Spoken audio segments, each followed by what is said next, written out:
In our previous video, we completed the abiotic agents of pollination. Today, we are moving to biotic agents of pollination. Okay, so biotic agents of pollination means with the help of living organism. Biotic agents of pollination means with the help of living organism. Okay, so last class we discussed about so many type of pollination which brought by insects, bat, snail, okay, birds, like that. So today we are moving to discuss individual pollinations. First one, malacophily. Malacophily. What is malacophily? Malacophily is snail pollination. Malacophily is snail pollination. That is, the pollination is brought by snail. The major flowers or major plants where pollination is done by snail is called colocasia.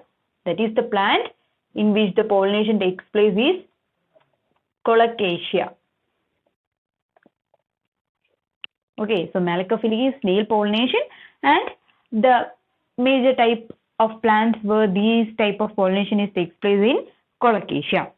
So in colocasia, the type of inflorescence is spathe. The type of inflorescence is spathe type inflorescence. Okay, then in spathe type inflorescence, the base of spathe which forms a spatal chamber that encloses the flower. That encloses the flower. So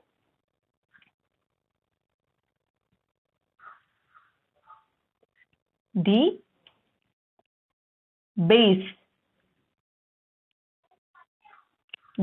of the spathe which forms a spatal chamber. It forms a spatal chamber which encloses the flowers. So here there will be the peduncle of the inflorescence which bears flowers. Inside this spatal chamber also there is flowers. Okay, so what happened means this spatal chamber which encloses the flowers. So the snails which attract the flowers by their smell and color of the spathe. By color and smell of the spathe which attracts the snail, and these snail may enter into the spatal chamber. So the snail may enter into the spatal chamber and which move about into the chamber. So during this movement, the pollen dust from the male flower will get attached to the snail body. Later, if these snail may enter another inflorescence, the pollination may take place.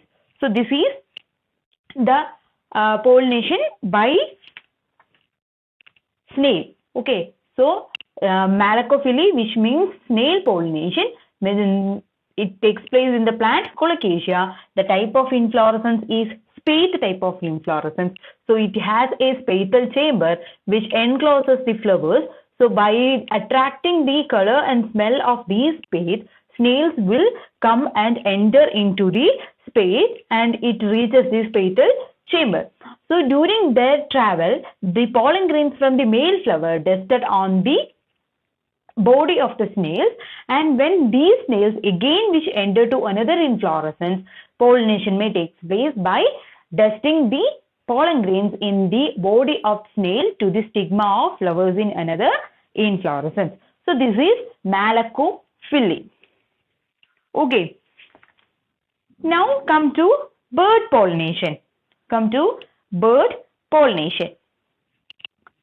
Bird pollination is called ornithophily.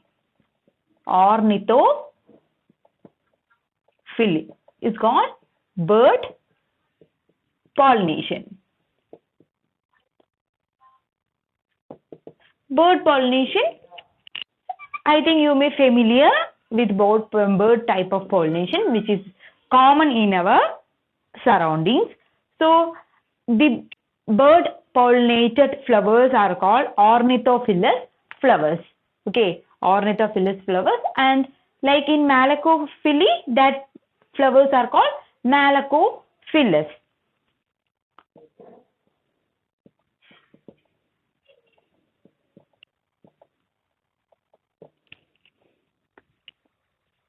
Then the major plants which this type of pollination takes place in: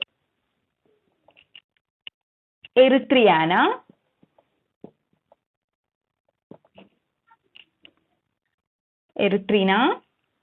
then Bombax,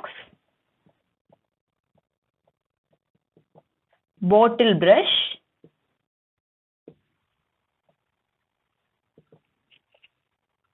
silk cotton, Begonia, Syzygium, Sterliza. Okay, so there are so many plants where bird pollination may take place.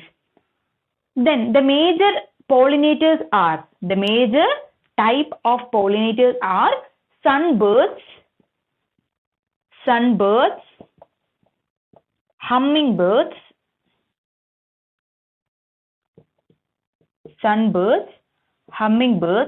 and honey eaters are the major pollinators in ornithophilous. Okay, so major pollinators are sunbirds, hummingbirds, and honey eaters. Then the major characteristics to which that plant required for bird pollination are: the flower should be large in size. The flower requires large size. Okay, so the characteristics of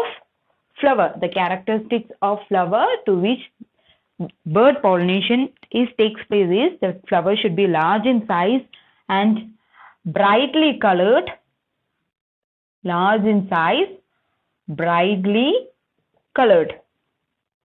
Then obviously the birds which come to the flowers for collecting nectar. Then the major point is the corolla tube should be long corolla tube.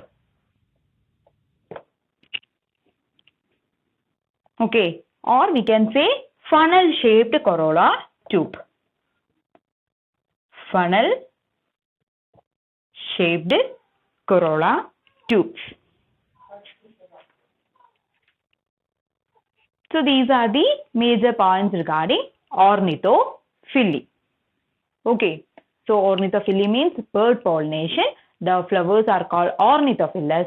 The major type of pollinators are sunbirds, hummingbirds, and honey eaters. And examples for ornithophilous plants are Erythrina, Bombax, Bottlebrush, then Syzygium, Begonia, Sterliza. Okay. Then the characteristics the plant should require is large sized flower, and they should be brightly colored, nectar producing, and having a funnel shaped or long corolla tube.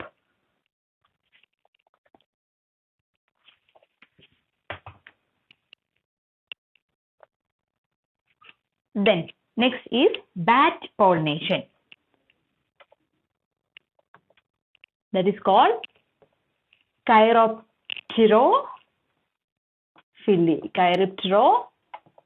Chiropterophily. It is bat pollination.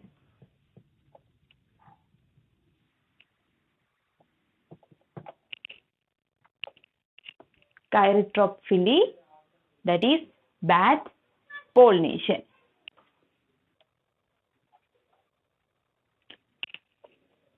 So we know bats are nocturnal animals. And so that the flower must be bloom in the night. bat are nocturnal animals, so that the Caryptophyllus flowers should be bloom in the night, so that the bat can visit the flowers in the night time. And bat visit the flowers by their strong scented odor. Okay, so the flower should bloom in night,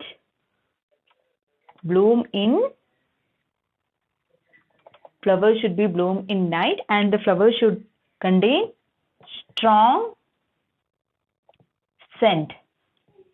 The flower should contain strong scent. And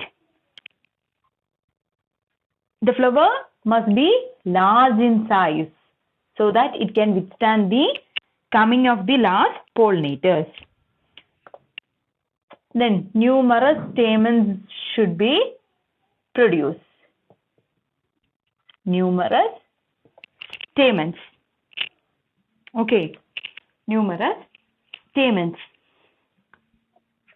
Then obviously large quantity of nectar. Large quantity of nectar.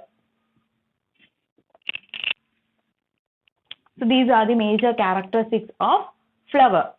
Okay, then the major type of plants where bat pollination takes place in plants. Major type of plants where bat pollination takes place in Adansonia. Adansonia. Musa. Adansonia, Musa and Kigelia. So these are the major type of plants where bat pollination takes place. Adansonia, Musa and Kigelia. Okay, so basically the birds, bats as well as small mammals may feed on pollens and the nectar which act as pollinators. Okay, the sugar content of both the pollen as well as nectar is probably the major attractant of the pollinators, which provide energy, which provide the source of energy for them. So these bats, animals, small mammals, bats and birds will attract the flowers which contain a large quantity of nectar, which provide as a source of energy. And some plants, or specifically some flowers, it may open only by the puncturing of some type of plants. Example, a Indonesian genus of the family Loranthaceae. Okay, Loranthaceae, that flower remain closed until the puncturing by the bird humming. Okay, the hummingbird will puncture the flower so that the flower can open. So the Indonesian genus of Loranthaceae, whose flowers remain closed until they are punctured by the hummingbird, such that the flowers are adapted for bird pollination, should be strong. So the flower should be strong to withstand the bird as well as bat pollination. So this is bird pollination. Okay, an example for bird pollination. Then the major bird pollinating plants should require a style of inflorescence for meeting their requirements. That style of inflorescence are called pincushion style inflorescence. So bird pollination which require pincushion style of inflorescence. So some Australian flowers may show this type of inflorescence. Then the flowers should be red. Majority the flowers should be red in color to attract the birds. Okay, so how this type of pollination is taking place? The honey eaters or the birds array the inflorescence which seeking out the nectar may help the pollen which is dusted on the top of their heads. On moving to older flower and which again it gets nectar, these pollen may touches the receptive stigma of the female flower on the same side. Such cases the pollination may takes place. And then come to bamboo again. I just remember these points suddenly so that I noted these points in the bat pollination. Then bat pollinated species. What are the plants where bat pollination takes place? So this is bird pollination. Okay, don't miss. Then bat. The major type of plants where bat pollination takes place in bamboo. Banana. Then boba, baobab, breadfruit,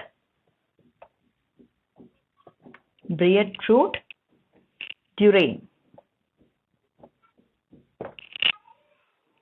Okay, so these bamboo are called Adansonia.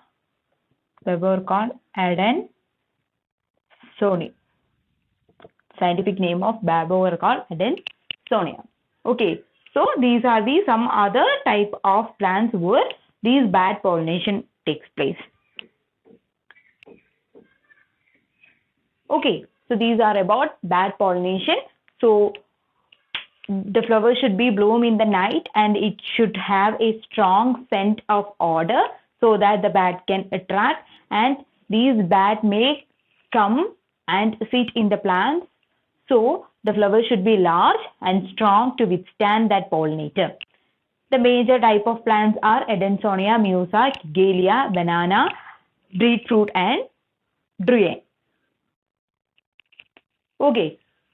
Then some points regarding the bird pollination. Now come to the most important type of pollination, that is entomophily.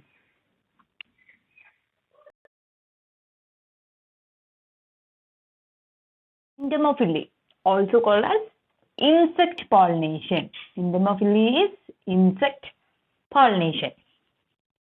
So the most common terrestrial plants which bear entomophily. Mostly they are terrestrial plants where insect pollination takes place. Okay, the most common pollinators are moth, butterflies,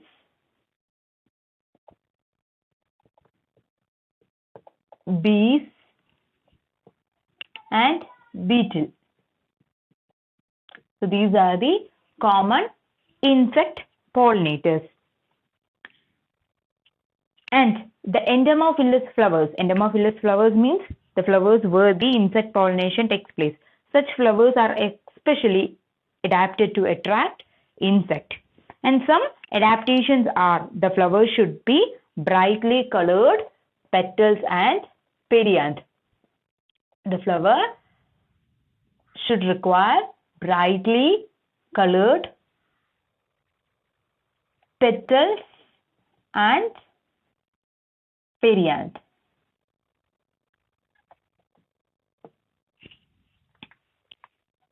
Then if this flower is small, that small flower may aggregate to form inflorescence. If the flower is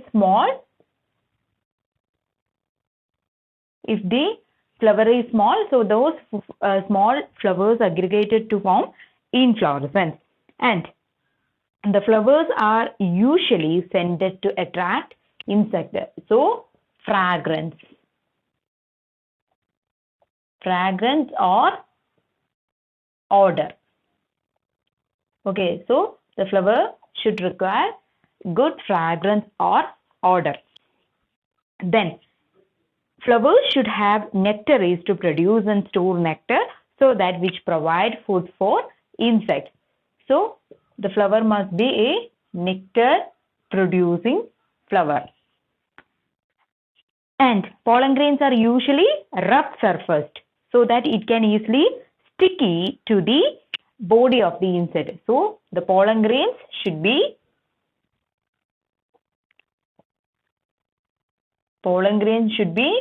rough and sticky.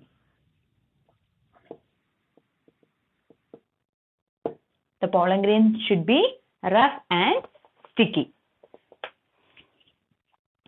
So these are the major adaptations of insect pollinated flowers.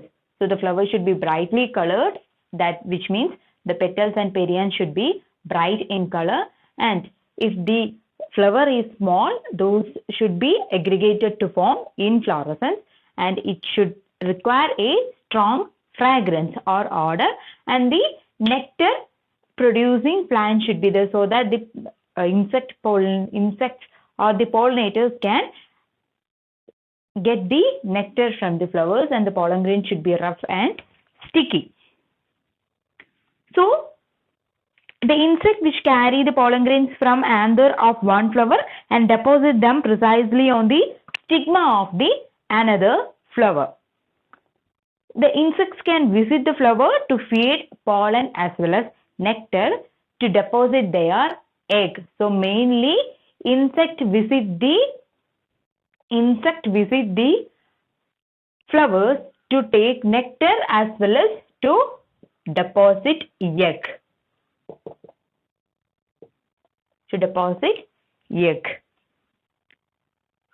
Some may visit the flower for shelter.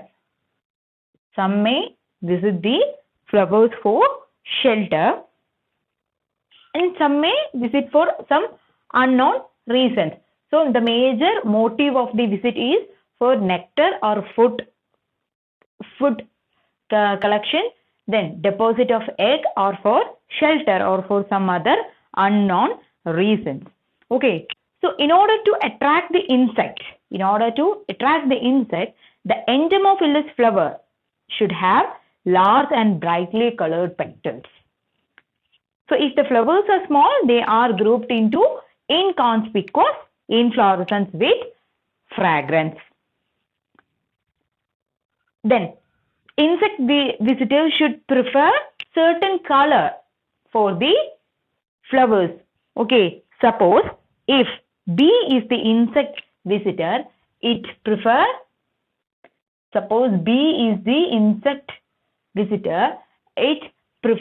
blue color.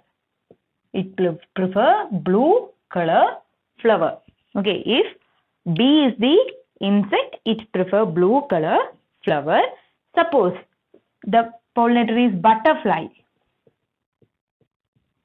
It prefer red colored flower. If it is butterfly, it prefer red colored flower.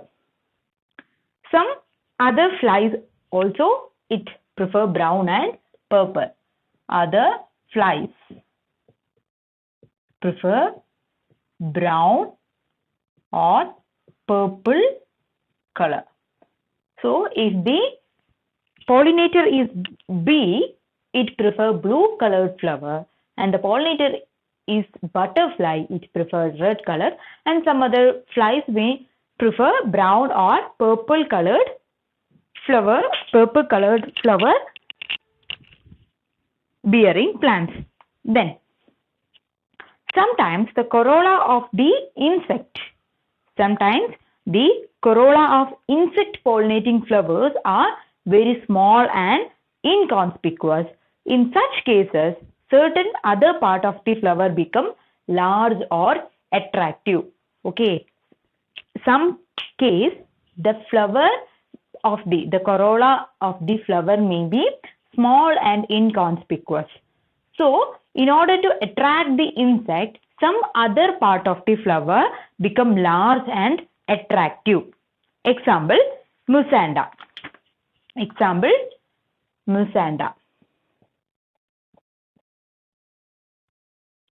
Okay, Example, Musanda. So, in Musanda, one of the sepal, not the petal, one of the sepal become large and attractive. So, one sepal become large and attractive to attract the insect. In some plants, the corolla of the flower are small and inconspicuous, so that in order to attract the insect, other part become large and attractive. Example is Musanda. In Musanda, one sepal become large and attractive. Then in Bougainvillea, the bracts become large and brightly colored. Next example is Bougainvillea. Bougainvillea. In Bougainvillea, the bracts become large and brightly colored. In case of Musa, the third one is Musa. In case of Musa, the spathe type of inflorescence is present in Musa. So in Musa, the spathe of the inflorescence become attractive. Okay, so in order to attract the insect, other part of the flower become large and attractive. Why? Because the corolla of the flower is small and inconspicuous. So in case of Musanda, one sepal will be large and attractive. In case of Bougainvillea, the bracts become large and attractive. In case of Musa, the spathe become attractive. That is, the spathe inflorescence become attractive. Then, besides the color, we just discuss about the color. If the pollinator is bee, it prefer blue colored flower. If the butterfly is the pollinator, it prefer red color, and other flies prefer brown or purple colored flowers. Besides these colors, insects are also guided to flower by their smell. Okay, besides the color, insect also attracted the flower by the smell of the flower. Some flowers are odorless during daytime and which emit strong odor at night. Okay, some flowers may not produce any smell at the daytime, but it produces strong smell at the night time. So such flowers are pollinated by night flying moth. Moth are some butterfly-like animals which is present in the night time. Okay, example, cestrum. Example, cestrum. It is pollinated by moth. Okay, so cestrum is the plant which produces flowers, and those flowers does not produce any fragrance or scent at the daytime. Okay, mainly they will produce the odor in the night time. So such flowers are pollinated by night flying moth. Then the insect may visit the flowers to collect nectars, and the nectaries are usually located in the corolla tube or in the spur. The nectar is mainly present in the corolla tube or in the spur. Okay. Certain flowers secrete juicy or sticky substance which causes pollen to stick on the body of the insect. So, the flowers should secrete juice or some sticky substance such that the pollen can easily stick on the body of the insect. So certain flowers secrete juice or sticky substance which causes the pollen to stick to the body of the insect. Some flowers of the plant like clematis, salix, and anemone. Clematis, salix and anemone.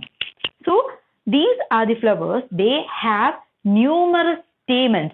Okay, they have numerous stamens that produce large quantity of pollen, so that the pollinators will visit these flowers to eat pollen grains. So clematis, salix and anemone may produce numerous pollens. Numerous pollens. So the insect may visit these plants to collect the pollens or to eat the pollens. Okay. Then there are so many mechanisms. Okay, there are so many mechanisms is formed in different type of plants. There are so many mechanisms is formed in different type of plants. Such mechanism may include, first one is liver mechanism. First one is liver mechanism. Liver mechanism is found in the plant salvia. Liver mechanism is found in the plant salvia. Then trap mechanism. Trap mechanism. Trap mechanism is found in the plant Aristolochia. Aristolochia. Then pitfall mechanism. Pitfall mechanism. Pitfall mechanism is found in the plant arum. Then clip mechanism or translator mechanism. Clip or translator. Clip or translator mechanism, which mainly found in the plant family or the family that is Asclepidaceae. Asclepidaceae. Okay, so especially in Calotropis. Calotropis is a plant which bear the type of pollen that is Pollinium. Calotropis which contain Pollinium type pollen. Pollinium. Pollinium means all the pollen grains are all the anther united to form a common structure, that is called pollinium. So these are the different type of mechanism which we can found in different type of plants. Okay. So let us discuss some mechanism in brief. We can discuss some mechanism in brief. Okay. First one, salvia. The genus salvia which has a remarkable adaptation for the insect pollination. So the salvia which shows a remarkable adaptation for the insect pollination. So the corolla of the salvia are bilobate with 2 stamens. The corolla of salvia is bilobate with 2 stamens. So salvia is bilobate with 2 stamens. With 2 stamens. Then each anther has a fertile and a sterile lobe. So each anther has a fertile and sterile lobe. Fertile and sterile lobe. And these fertile and sterile lobe is separated by a exceptionally long connective.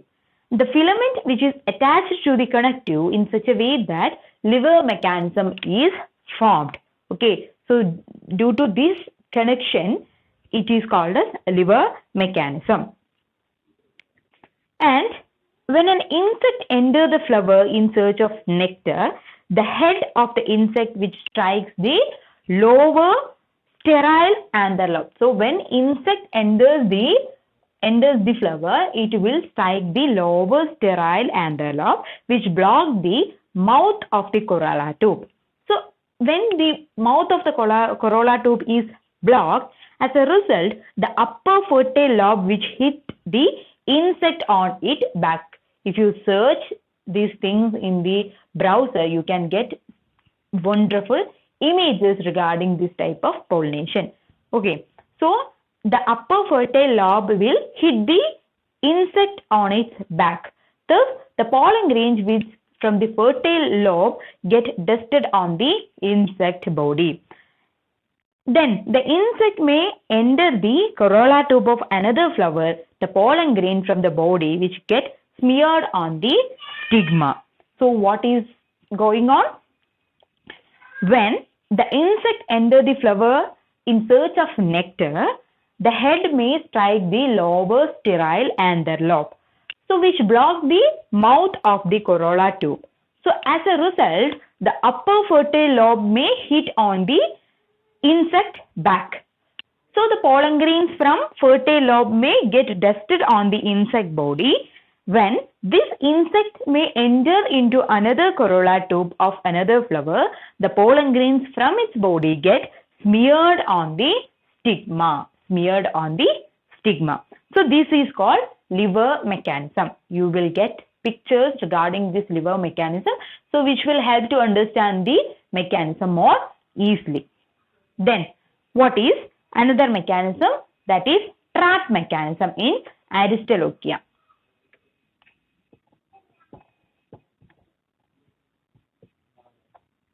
Trap mechanism in Aristolochia. Okay, so what happened in Aristolochia? It has a long corolla tube. Aristolochia has a long corolla tube, and the reproductive structures of the Aristolochia are situated in the solen base of the tube.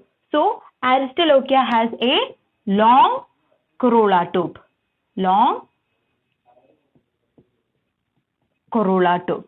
Aristolochia has long corolla tube, and the reproductive structures of the Aristolochia are located in the solen base of the tube. Okay, located on the solen base of the tube. Then the inner surface of the corolla tube is lined with diffluxed hair. So the inner surface of the corolla tube is lined with diffluxed hairs. Okay, so the inner surface of the corolla tube is lined with diffluxed hairs, and this flower type is protogynous flower. So Aristolochia is a protogynous flower. Protogynous means the stigma become matured before the anther attain its maturity. So the stigma get matured first before the anther maturity. Okay, then a special odor is emitted by the flower to attract the insect into the corolla tube. So a special odor may produced by the flower in order to attract the pollinators. So once the insect is come inside the tube, the insect fail to come out of the corolla tube due to the presence of this diffluxed hair. Okay, so this diffluxed hair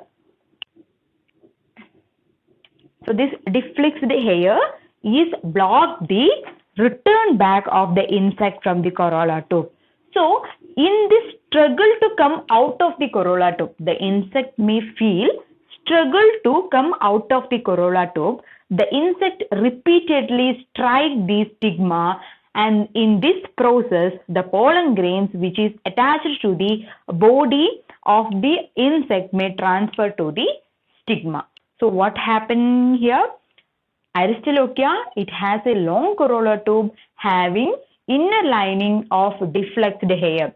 So this flower is a protogynous flower, which means the stigma get matured than the anther get matured.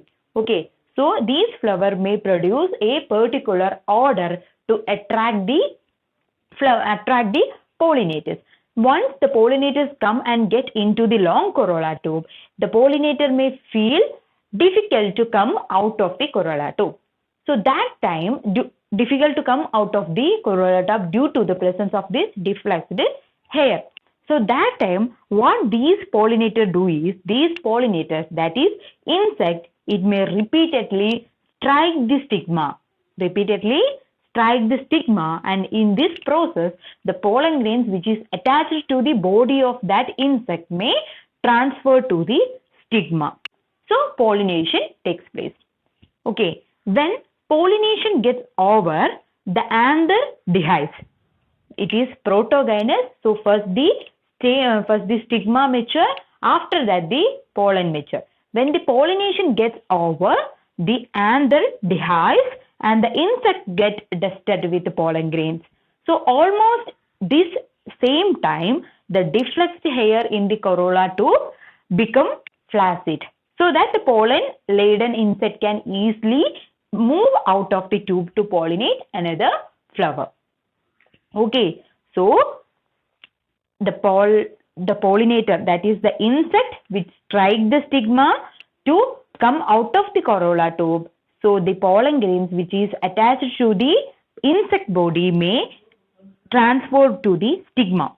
When pollination is over, what happens? The anther is going to mature. The anther may dehisce and the pollen grains may dusted on the body of the insect.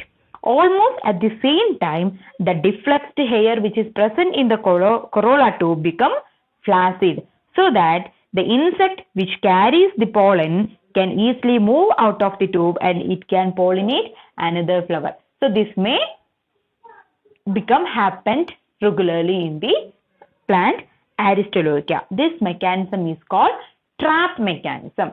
Okay, this mechanism is called trap mechanism. Then another interesting one is the life cycle of the fig tree. The life cycle of the fig tree, that is Ficus carica.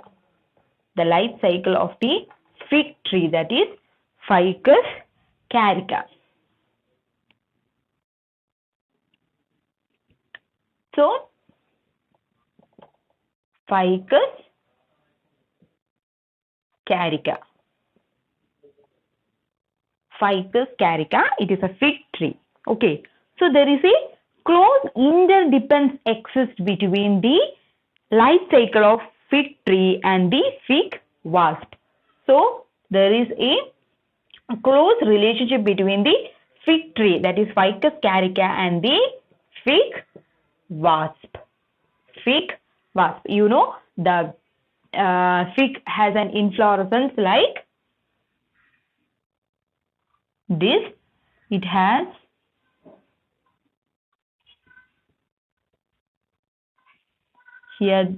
male flower, that is hypanthodon. The type of inflorescence is hypanthodon.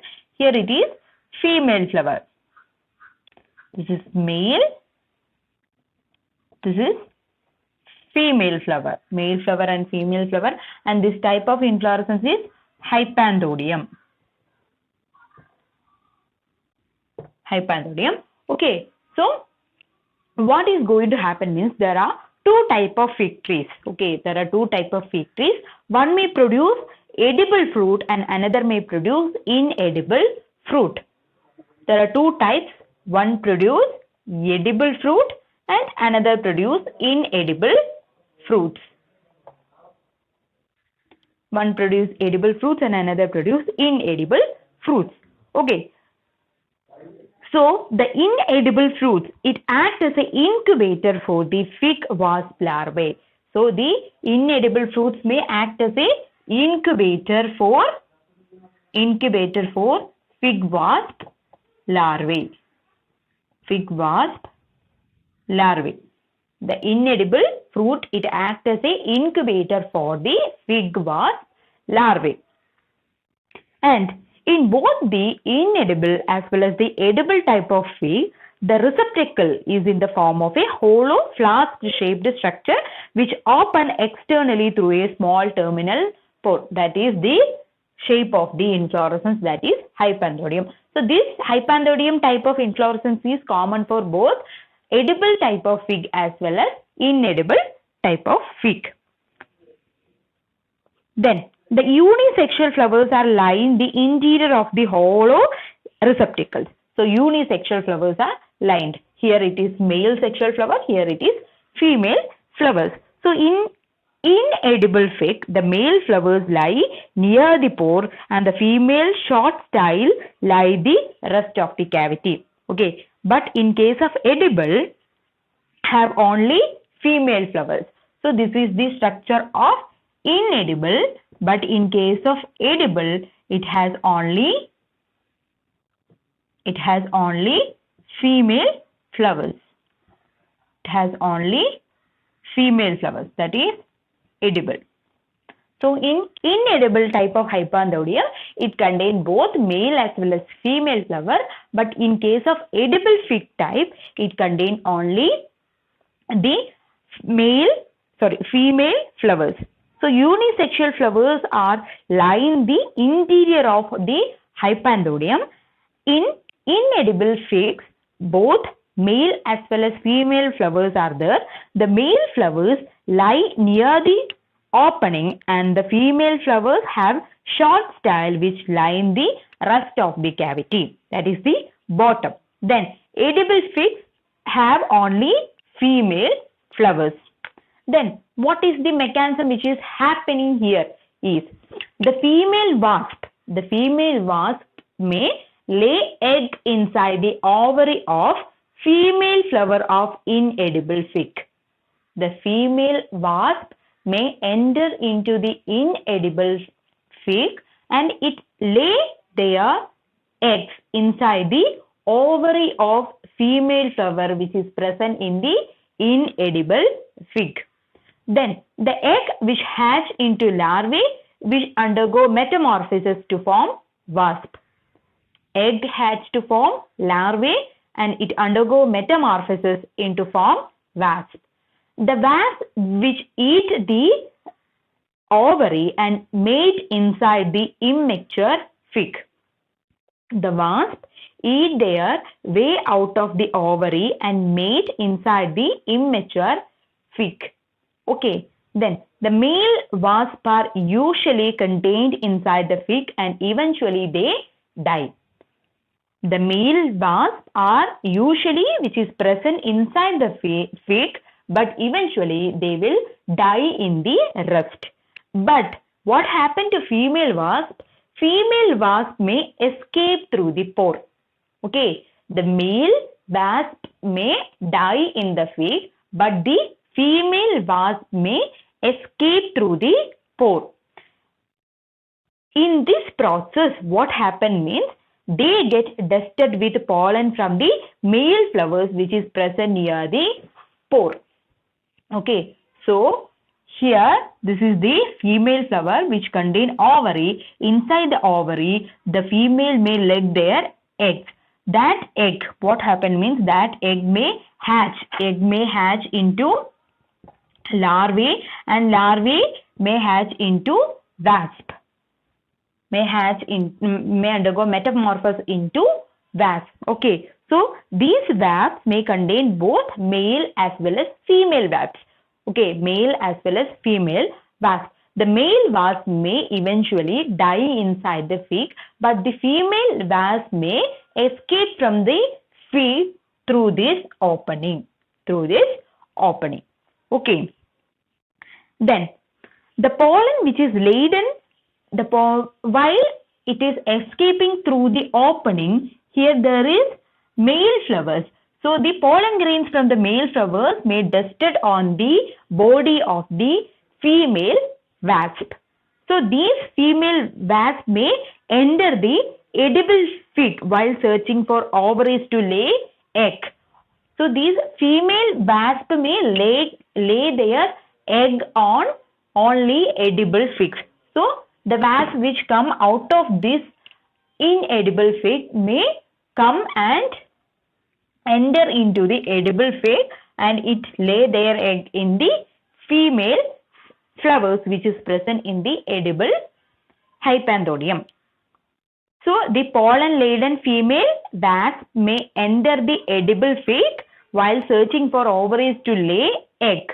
The female flower of the edible fig have long style and hence the wasp is unable to lay egg in these flowers but succeeds in pollinating them. So what happens means the female flower which is present in edible have long style. But in case of this inedible it has short style. Okay. So once the female wasp may enter into the edible hypanthodon. Due to the presence of this long style, these female wasps may unable to lay egg in the female flower. Okay, but they are unable to lay egg in the female flower, but the pollen grains which is present on the body of the wasp may dust in the stigma. As a result, pollination takes place in the edible fig. You understand the process? Once again, Ficus carica and Ficus fig wasp may shows a interdependence in their life cycle. Okay, ficus are of two types, that is inedible and edible. Inedible act as the incubator for the fig wasp larvae. Okay, edible and inedible. Edible has only female flowers, whereas inedible has both male and female flowers. And edible, it has long style female flower, but in inedible it has short style female flower, short style female flowers. Then this is the structure of fig inflorescence, that is hypanthodium. It has a flask shaped structure, and near the opening there is male flower, and rest it has short style female flowers in inedible flowers, inedible fig. In case of edible fig, there is only female flower which is lie inside the hypanthodium having long style.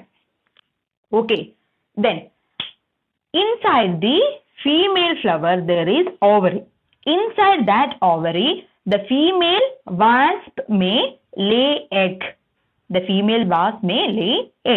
And that egg may hatch to form larvae which undergo metamorphosis to form wasp.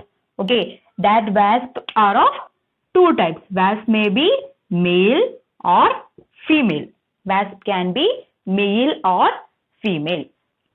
The male wasp may eventually die inside the hypanthodium itself, but the female wasp may escape from the hypanthodium through the opening.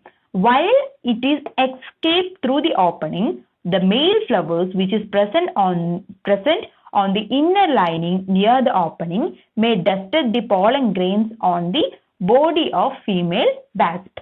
Okay, once the female wasp may go to edible fig. In case of the female come to contact with edible, it may enter into the edible fig, but due to the presence of long style, it cannot lay their egg in the female flower. But pollination can be happen. Why? Because that female flower body contains pollen grains. That pollen grains may dusted in the stigma of the female flower. So here pollination takes place, but the female wasp are unable to lay egg in the female flower.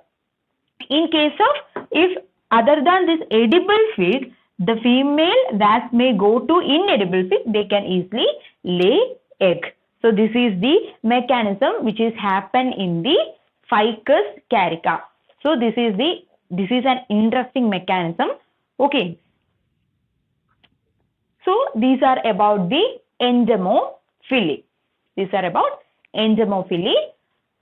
So endomophily means insect pollination. The majority of terrestrial plants show endomophilous type of pollination. So it includes the plants like Clematis, Salix and Anemone, which produce numerous type of plants. Then we discuss about the liver mechanism, trap mechanism, and the close relationship between the ficus and fig wasp. You can easily understand the pitfall mechanism and clip fetter or clip or translator mechanism. By the name itself, it is simple. You just browse it, you can easily get pictures related to these mechanisms. So the pictures which will be more clear to understand. Okay, so these are about the biotic agents of pollination. So biotic agent mediated pollination, we discussed several types. Okay,